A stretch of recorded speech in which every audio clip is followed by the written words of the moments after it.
If you're watching this video, then you probably want to be healthier and you want to know which foods are good and which foods are bad. Well, today I want to get into a question that you have to consider when you're weighing out good versus bad foods. And I'll also go into a couple of scenarios in which we can deepen this discussion coming up. When you're deciding what to eat, whether something is good or bad, you've got to ask yourself, good or bad for what? Good or bad for what? Good for what? Bad for what? Context matters. To illustrate my point, let's compare food with a hammer. A hammer is good for putting nails into a wall. A hammer is also good for removing nails out of a wall.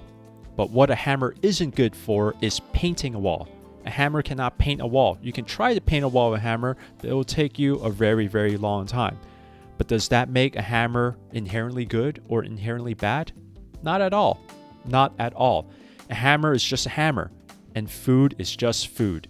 There may be some contexts in which a food is good for, and in other contexts, that same food will be bad for. So let's dive a little bit deeper and let's explore 3 different contexts in which people use food for. 1 is weight loss, 2 is for health, and 3 is for sustainability. Let's get into weight loss first. Good foods for losing weight are those that are lower in calories. You may think about vegetables and fruits, maybe chicken breast and broccoli. And bad foods for weight loss are those that are higher in calories. You may think of pizza, burgers, tacos, burritos, and all the other snack foods that are typically very high in calories. However, what I just said is still an oversimplification of what's good for weight loss. Let's say we have 2 people. One person eats about 2,000 calories a day, comprised of a lot of vegetables, fruits, fibrous carbs, and also lean proteins. Pretty good. She's probably losing about a pound a week, which is pretty awesome. And then you've got another person. All he eats is 1 slice of pizza a day. And that 1 slice of pizza is about 700 calories. So you've got one person who's eating all of the good foods for weight loss that's eating 2,000 calories a day. And you've got another person who's eating bad foods for weight loss, but only eating 700 calories a day. Which person is going to lose more weight? It's going to be the person who eats 1 slice of pizza every single day. Even in that simple example, we're blurring the lines between what's a good food and what's a bad food within the context of weight loss. And that example is pretty unrealistic. There's no person who's going to be eating only 1 slice of pizza every single day. That's pretty unethical, and it's starvation diet, basically. What's more realistic is that this person may be eating 1 slice of pizza, which calms their urges and their cravings so that they can stick to their healthier diet for a longer period of time. Now, in that case, is that pizza good or bad? That pizza is actually helping them sustain to healthier eating behaviors for a longer period of time. So in my book, that pizza is good for their weight loss journey. Let's get into our second context, which is health. Good foods for health are those that are higher in nutrients. Protein, fiber, healthy fats, micronutrients such as vitamins and minerals. Foods that are higher in all of those are going to be considered healthier for us. Minimally processed whole foods such as vegetables, fruits, whole cuts of meat, whole cuts of fish, beans, legumes, and all of that other good stuff, those are going to fit the bill very nicely for healthy foods.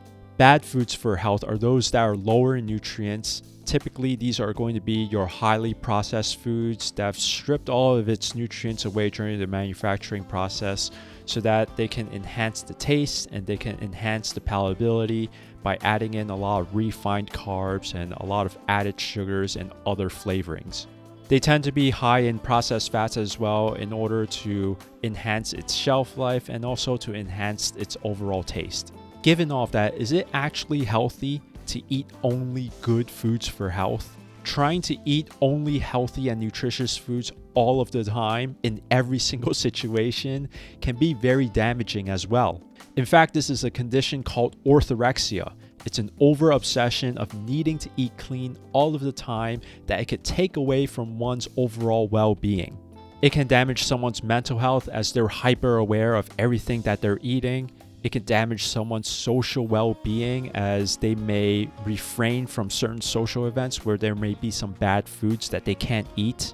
In that case, we're blurring the lines between good and bad once again. Mental health and social relationships are integral to someone's overall health.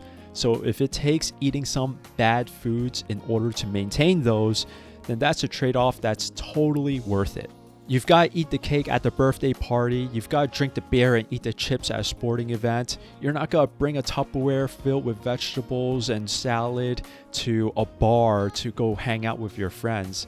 That's really going to strain the relationship, and it's going to impact the way other people are going to look at you. So we've got to be mindful that certain foods are going to be very useful in certain situations. The third context is sustainability. Foods that are good for sustainability are the foods that we love to eat. They're the foods that we love to eat with other people and to bond with other people with. And there are also foods that we're familiar with. Bad foods for sustainability are the foods that we hate eating and also the foods that we are unfamiliar with. Let's try to blur the lines again. What's good for sustainability may not be the best for health, may not be the best for weight loss. The most sustainable diet that you are on right now is the one that you've been eating most of your life. For many people, especially here in the US, their most sustainable diet, the ones that they are eating right now and that they've been eating most of their lives, is leading them towards a lot of health complications and issues. In addition, we don't necessarily want to avoid all of the foods that we're unfamiliar with, or we don't want to completely just shun the foods that we hate. That's going to limit a lot of the things that we can potentially taste, that we can potentially enjoy later on in life. Once again, when you take things to the extreme, the lines between good and bad can be easily blurred. So what's the final verdict? In my opinion, there are no foods that are inherently bad, and there are no foods that are inherently good. There are just some foods that are useful in certain contexts, and some foods that are not useful in other contexts. That's it. Good or bad, useful or not useful, it all depends on the goal that you have, and it all depends on the context in which you view the food in. Striving for moderation or balance is usually the best bet, but it all depends on you. What do you think is good and what do you think is bad? Leave your answers down in the comments below, and if you have any questions on anything that I said in this video, leave those in the comments down as well. If you found value out of this video and if you learned anything new, then please consider liking this video or subscribing to my channel for more content just like this.